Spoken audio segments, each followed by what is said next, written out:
कर्तृभक्षिष्णुत्सुक आढ़्यादिषु सुबंतेषु पदेषु आढ़्य सुभग स्थूल पलित नग्नांध प्रियेषु, इनके पर रहते 7 शब्द हैं। हाँ जी,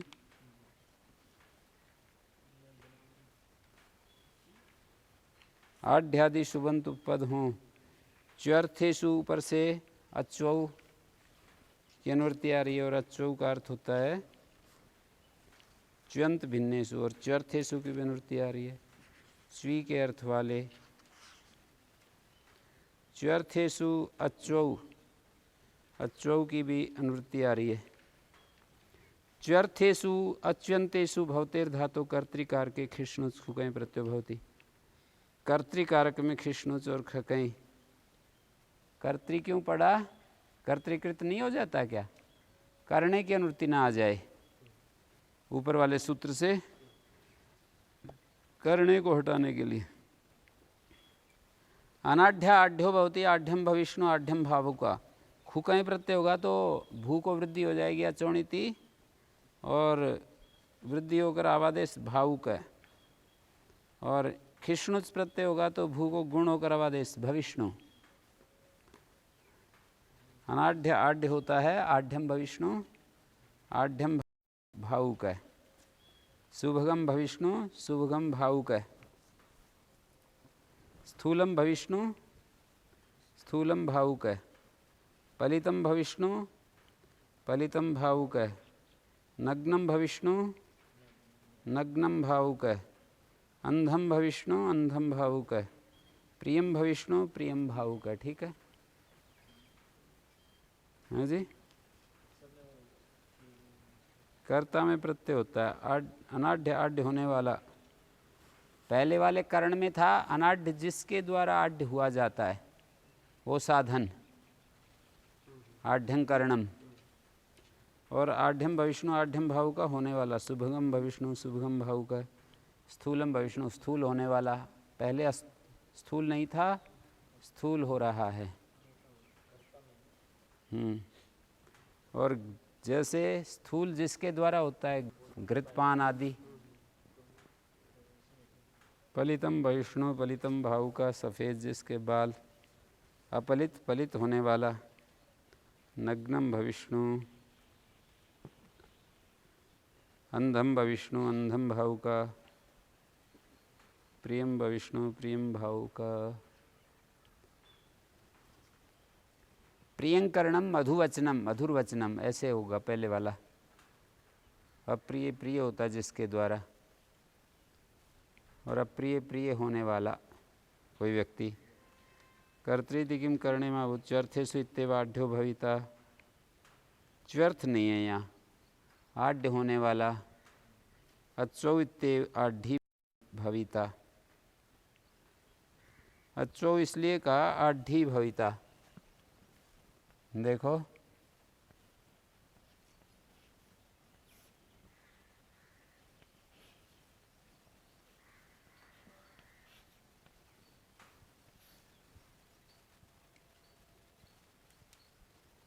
यहाँ च्वी आ गया ना, इससे ई से पता लग रहा है जो ई है।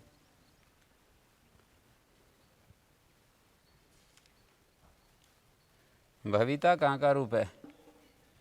त्रिच प्रत्यय का रूप आढ़ी भविता।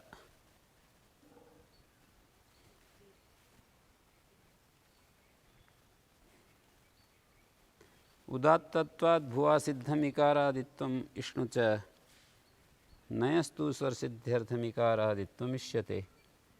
कहते हैं यहाँ उदात्त है भू धातु, तो उससे इट हो जाएगा अपने आप। खिष्णुच को इकारादि क्यों कर रहे हो? भू खिष्णुच ऐसा किया है ना, इष्णु बचा, च अलंत्यम और ख जो है लशकवत अदिते। भू को गुण हो गया, सार धातु का धातु को एचो या वा या वा।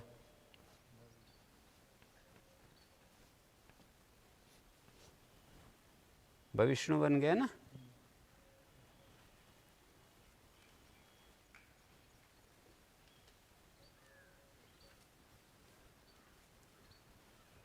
तो इसको यूं कह रहे हैं,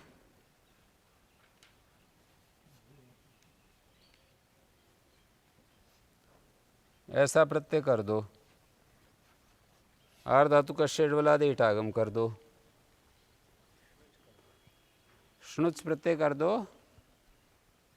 या खकार रखना है खित के लिए, अरुर दिश दंत से मुमागम के लिए रखना है तो ऐसा कर दो, च और ख अनुबंध लगा देंगे, आर धातु का शेड वाला दे इटागम कर देंगे, तो उदात्तत्वात् भुआ सिद्धम इकारादित्वम विष्णुच, इकारादित्व बन जाएगा, ये विष्णुच बन जाएगा।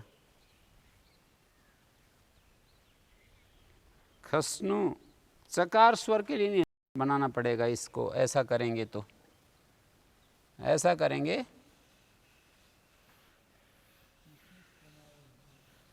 ये प्रत्यय करेंगे भू से। देखो ये चकार स्वर के लिए अंतोदात्त के लिए क्यों करना पड़ता है? इसलिए करना पड़ता है कि जब ये दो अच होते हैं तो प्रत्यापरश्चाद्युदात्तश्च, खिष्णु करेंगे तो दो अच है ना इसमें, एक ये ई एक ये ऋणय में ऊ, तो प्रत्यापरश्चाद्युदात्त यहाँ ठहरेगा, और जब हम खस्नु कर देते हैं तो प्रत्यापरश्चाद्युदात्तश्च इसी को अद्युदात्त ठहरेगा। तो स्वर करने के लिए, इष्ट स्वर के लिए जो चकार अनुबंध है ये भी नहीं लगाना पड़ेगा, खस्नु कर देंगे और इस प्रत्यय के सकार को मूर्धन्य अपने आप हो जाएगा। खित है मुम के लिए, और इसके आदि में यहाँ पर स्नु को आदि में ईट बिठा देंगे, भू को गुण कर देंगे सार्धातु अर्धातु के, हाँ भविष्णु बन जाएगा।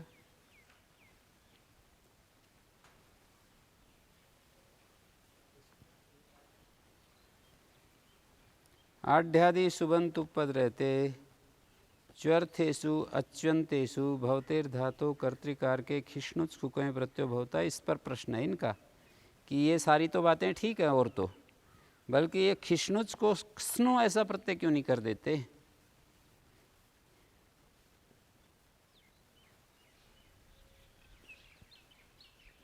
कर्तृग्रहण जो है करण निवृत्ति के लिए और उत्तरार्थ भी है, खकार मुम के लिए, चकार स्वर के लिए, यकार वृद्धि के लिए, खुकई में यकार। खिष्णुच को इकार आदि क्यों कर रहे हैं? प्रत्यय स्वर से ही सिद्ध हो जाएगा। उदात्तत्वात् भुआ सिद्धम इकारादित्व विष्णुच बन गया ना, आदेश प्रत्यय मूर्धन्य हो जाएगा, इकारादित्व विष्णुच। नयस्तु स्वर सिद्ध्यर्थम, नयस्तु स्वर सिद्ध्यर्थम इकारादित्व इष्यते। कहते हैं नय से उत्तर खिष्णुजंत को स्वर सिद्धि के लिए इकारादित्व चाहते हैं। नया पंचमी है, नयस्तु स्वर सिद्ध्यर्थम, नय से उत्तर, नया उत्तर से खिष्णुजंत से, खिष्णुजंत को जो स्वर विधान किया है उसके लिए कृत्यो के इष्णुचारवादयश्च एक सूत्र है, कृत्य उक इष्णुच और चारवादी, इनमें इष्णुच ग्रहण से गृहीत हो जाए। यदि खिष्णुच इकारादि नहीं करते तो इट करने पर इकारादि तो हो जाएगा, वो लाक्षणिक होगा।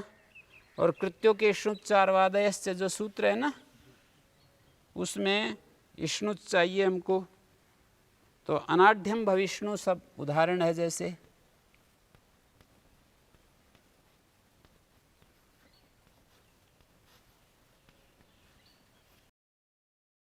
ये नय है, नय से उत्तर कृत्य प्रत्यांत, कृत्यों के इष्णुचारवाद से कृत्य उक, कृत्यों के इष्णुच और चारवादी, चारवादया,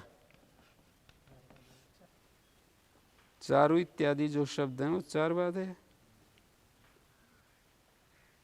नए से उत्तर, उत्तर पद को अंतोदात्त नहीं हो पाएगा, चाहते हैं यहाँ तो नए से उत्तर, उत्तर पद का अंतोदात्तत्व चाहते हैं, इसलिए इष्णुच का इकारादित किया है।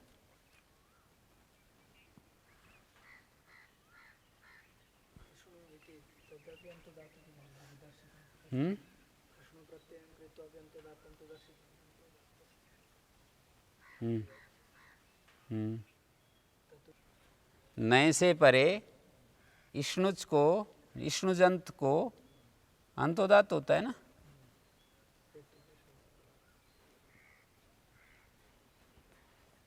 ऐसा है क्या स्वर करता है?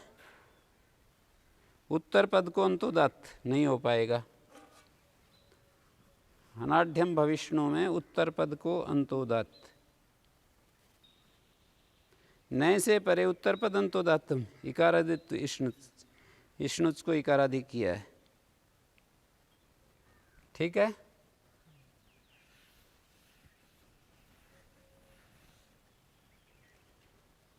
नए से परे इकारादित्व चाहते हैं जिससे कि कृत्योकेष्णुच्चारवादेश्च सूत्र में ये जो खिष्णुच है इसका ग्रहण हो जाए। यदि खस्नु करेंगे, खस्नु करेंगे तो लाक्षणिक होने से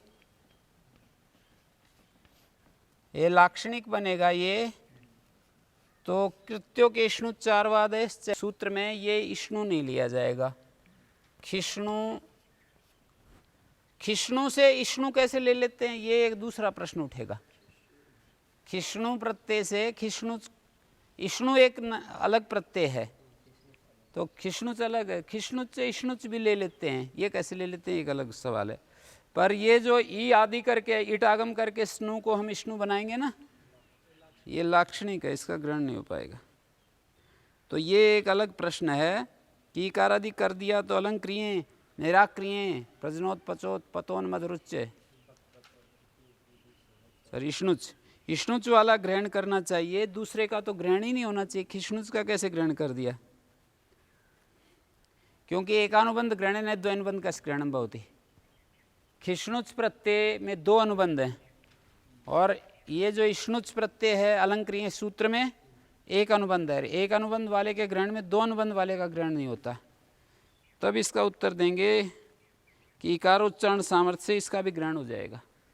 जो इकार उच्चारण किया है ना, इस सामर्थ्य से, इकारोच्चारण सामर्थ्य से इसका भी ग्रहण हो जाएगा। लक्षण प्रतिपदोक्तोय परिभाषा तो ठीक है लगेगी, पर एकानुबंध परिभाषा, एकानुबंध ग्रहण है द्वैनुबंध का ग्रहणम परिभाषा जो है वो बाधित हो जाएगी इकार उच्चारण सामर्थ्य से। कहाँ का इकार उच्चारण? अलंक्रिय नहीं, खिष्णुच सूत्र में जो इकार उच्चारण है इस सामर्थ्य से वो जो एकानुबंध ग्रहण है न द्वैनुबंध का ग्रहण बहुत ही परिभाषा बाधित हो जाएगी। इष्णुच को मध्य नजर रखते हुए कृत्यो के इष्णुच्चार आदयस्य सूत्र में जो इष्णुच पढ़ा है उससे खिष्णुच का ग्रहण कैसे हो गया? तो कहेंगे इकार उच्चारण सामर्थ्य से हो गया। खिष्णुच में जो इकार उच्चारण किया है इस सामर्थ्य से कृत्यो के इष्णुच्चारवादस्य में जो इष्णुच पढ़ा है उष्णुच के द्वारा इस खिष्णुच का भी ग्रहण हो जाएगा।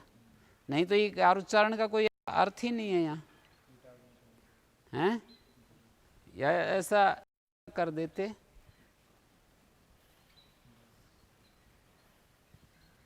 ये वाला और ईटागम हो जाता है, ऐसा हो जाता है। इकारोच्चारण सामर्थ्य, इकार इसीलिए किया है कि खिष्णुच में जो खिष्णु का इष्णु बचे वो कृत्यो के इष्णुच्चारवादय से इष्णुच से इसका भी ग्रहण हो जाए। और एक अनुबंध परिभाषा यदि लग करके इसका ग्रहण नहीं होने देगी तो ये इकार उच्चारण व्यर्थ हो जाएगा, खिष्णुच का इकार उच्चारण करना व्यर्थ हो जाएगा। हाँ नहीं, सामर्थ्य से उसको काट दिया ना, देखा तो नहीं कर रहे। इकार उच्चारण सामर्थ्य से उसको अलग कर दिया। पद्मंजरीकार ने एक और ऊहा की कि इसको हम उच्चारण सामर्थ्य हेतु देते हो तो हम ऐसा बनाएंगे इसको,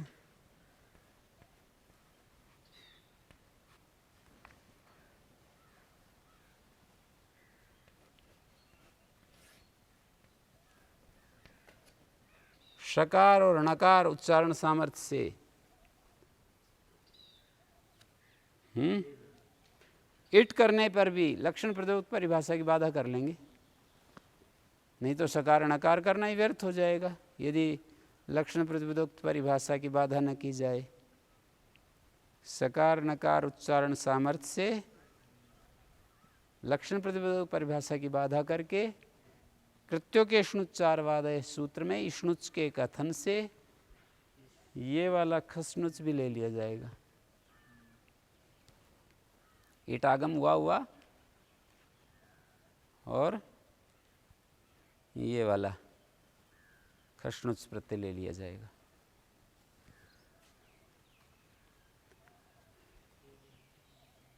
तो इसलिए इकारादित्व करना चिंत प्रयोजनम, ऐसे हुआ कि इकार के बिना भी काम चला सकते थे, ये सामर्थ्य बीच में लाते हो।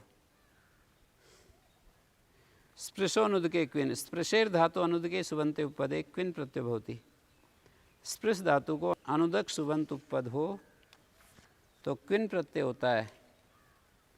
अकर्मकत्वात् कर्म एव उपपदम प्राप्नोति, ननु च सकर्मकत्वात् स्पृशेः कर्म एव उपपदम प्राप्नोति। स्पृश धातु सकर्मक होती है, तो कह रहे हैं कि स्पृश धातु कर्म एव उपपदम प्राप्नोति, स्पृश धातु का कर्म ही उपपद पाएगा। सकर्मकत्वात् स्पृशेः कर्म एव उपपदम प्राप्नोति नैष दोषा, कहते नहीं, कर्तृति पूर्व सूत्राद अनुवर्तते तत्कर्तृ प्रत्ययार्थम विज्ञायते। कर्तरी जो है वो पूर्व सूत्र से आ रहा है तो कर्ता के प्रत्यय के लिए जाना जाता है। कर्म ही उपपद पाता है ना, ये कह रहे हैं सुबंत उपपद, ये कैसे हो जाएगा? सुबंत उपपद तो तब हो जब अकर्मक धातु, ये स्पृश धातु सकर्मक है। पहले ये बात कही भी है कि सकर्मक में तो कर्मणि उपस्थित होगा, अकर्मक में सुपी उपस्थित होगा। स्पृश धातु सकर्मक होते हुए सुबंत उपपद दिखा रहे हैं। अनुदक सुबंत उपपद रहते, उदक भिन्न सुबंत उपपद रहते किन प्रत्यय होता है? ननु च सकर्मकत्वात् स्पृशे कर्म एव उपपदम प्राप्नोति न सुपी। सकर्मक होने से स्पृश धातु से स्पृश धातु के कर्म ही उपपद पाता है, न कि सुप। कर्म एव उपपदम प्राप्नोति नैष दोषा, कोई बात नहीं। कर्तृ इति पूर्व सूत्राद अनुवर्तते, कर्तृ ऊपर वाले सूत्र से आ रहा है। तत्कर्तृ प्रत्ययार्थम विज्ञायते, कर्ता को बढ़ाने के लिए है, कर्तृ प्रत्यय के लिए है। वो प्रत्यय कहते वृद्धि, कर्ता की वृद्धि करने के लिए है। कर्ता की वृद्धि कैसे होगी? तो कहते सुबंत मात्र उपपद रहते यदि प्रत्यय होगा तब कर्ता की प्रत्यय होगा। किस तरह से होगा वो? कर्मणि उपपदे एका कर्ता, कर्णादो उपपदे अपरः कर्ता, ऐसे कर्ता का प्रत्यय हो गया ना। देखो यूं करेंगे, कर्मणि उपपदे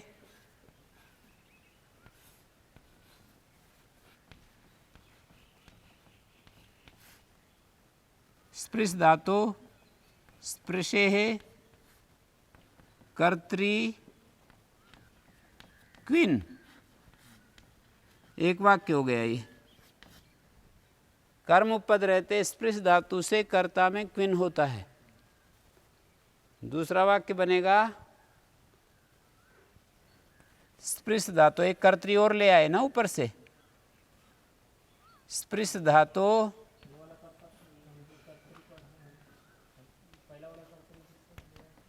कर्तृकृत, पहले वाला तो कर्तृकृत है।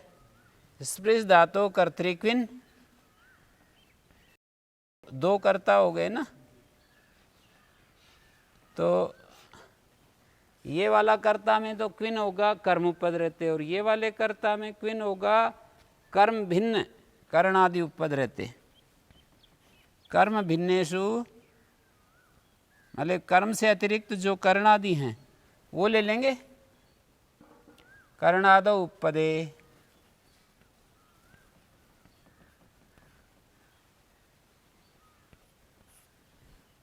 कर्णादि के उपपद रहते स्पृश धातु से कर्ता में, तो कर्ता का प्रत्यय हो गया, और इस तरह सुबंत उपपद रहते अर्थ हो गया। हाँ, दो वाक्य हो गए ना। कर्म उपपद रहते कर्ता में क्विन, कर्णादि उपपद रहते कर्ता में क्विन। कर्णादि रहते जैसे उदाहरण होगा मंत्रेण स्पृशति मंत्र स्पृक, यहाँ कर्णादि उपपद है। जलेन स्पृशति जल स्पृक, जैसे किसी को जल छींटा मारें, या मंत्र से किसी को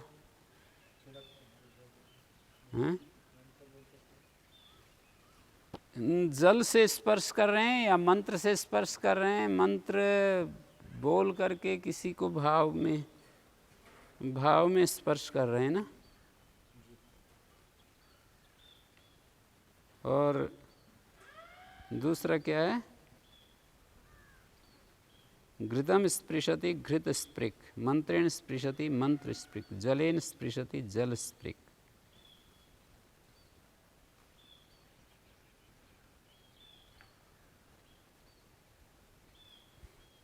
अनुदुके इति किम उदक स्पर्शः, अनुदुके क्यों कहा, तो कह रहे हैं जल का स्पर्श। नकार क्विन प्रत्यय से कोई विशेषणार्थ, उदक स्पर्शा में कर्मण्यण हो गया है। उदकम स्पृशति तुदादिगण की धातु है, इसलिए पुगंत लफ्ज से गुण नहीं होता है। उदक स्पर्श, हाँ, घृत का स्पर्श करने वाला, घृत को छूने वाला, घृत स्पर्श, घृत स्पृक। और मंत्र के द्वारा किसी को छूने वाला, कैसे छूते मंत्र बोल करके, मंत्र के द्वारा छूना, मंत्र के द्वारा स्पर्श है। मंत्र के द्वारा स्पर्श करने वाला, जल के द्वारा स्पर्श करने वाला,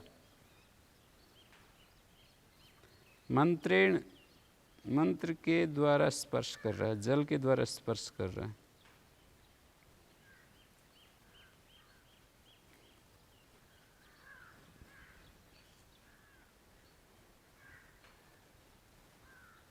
ऋत्विक दद्रिक, 5 शब्द हैं ये। ऋत्विक दद्रिक स्त्रग दिक उष्णिक, ये 5 शब्द हैं। ये क्विन प्रत्यांत निपातन है, हैं? वृद्धि,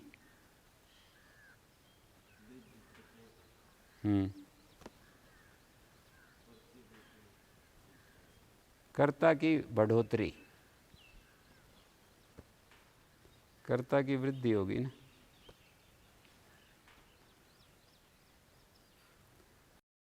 ऋत्विक आदि 5 शब्द क्विन प्रत्यान निपातन है। अपरे त्रयो धातुओं निर्दिश्यन्ते, बाकी 3 धातुएं निर्दिष्ट हैं। अंचु, युजी और क्रुंच, ये 3 धातुएं निर्दिष्ट हैं।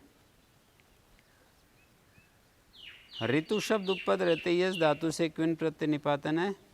ऋतौ यजति, ऋतुम वा यजति, ऋतु प्रयुक्तो वा यजति, इस तरह से कर रहे हैं।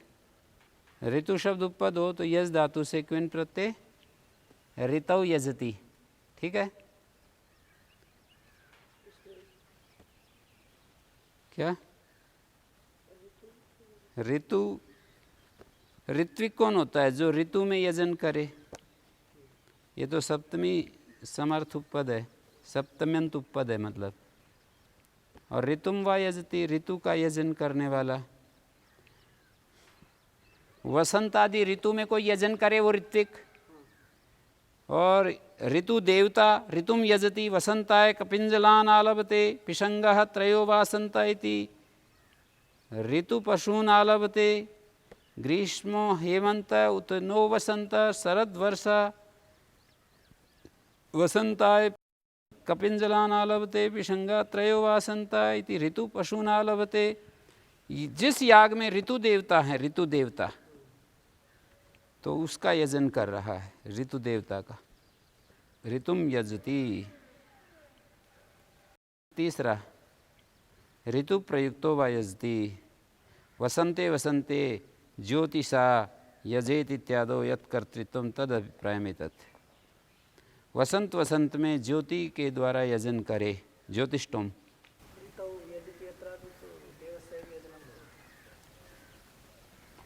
वो ठीक है, पर ऋतु देवता का थोड़ी यजन हो रहा है, किसी अन्य देवता का यजन हो रहा है, अन्य देवता के लिए यजन हो रहा है। वसंत ऋतु अधिकरण बनी हुई है और उसमें किसी देवता के लिए यजन कर रहा है, तो ये सप्तमी का अर्थ हुआ। और जिस याग में ऋतु देवता है वह याग ऋतु कहलाएगा, तम यजति।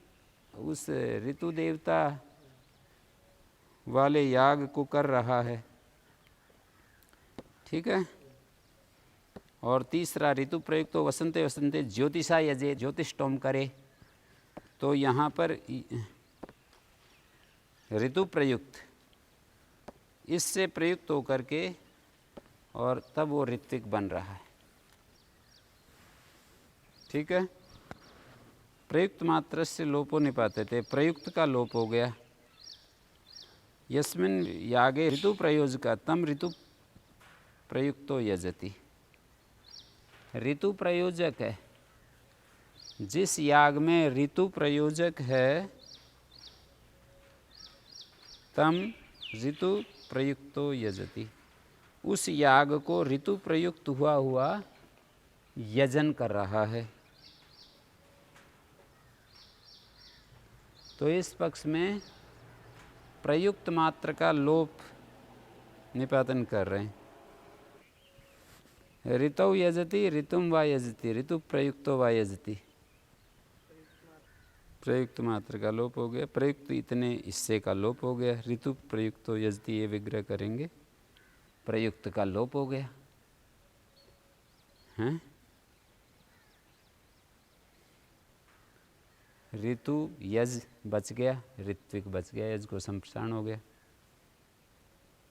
रूढ़ि रेशा यथा कथनचित अनुगंतव्य। रूढ़ि शब्दों में वो नहीं होता, आग्रह नहीं किया जाता कि ऐसा ही विग्रह करो, जैसे तैसे इसका निर्वचन कर लेंगे अर्थ के अनुसार।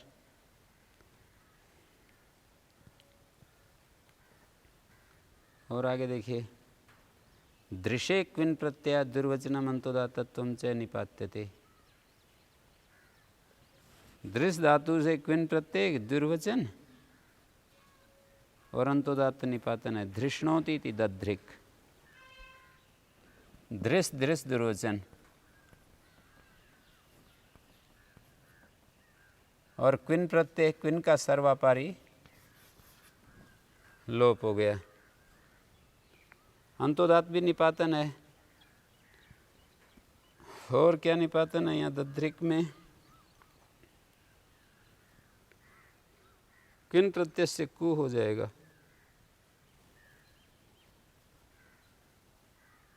नियत स्वर बाधनार्थम दध्रिक अभ्यासस्य उरतिति अत्वम हलादिशेषा जस्तम। धृष धृष दुर्वचन हुआ ना, हलादिशेषा ध्री अत्व हलादिशेषा ध को द दद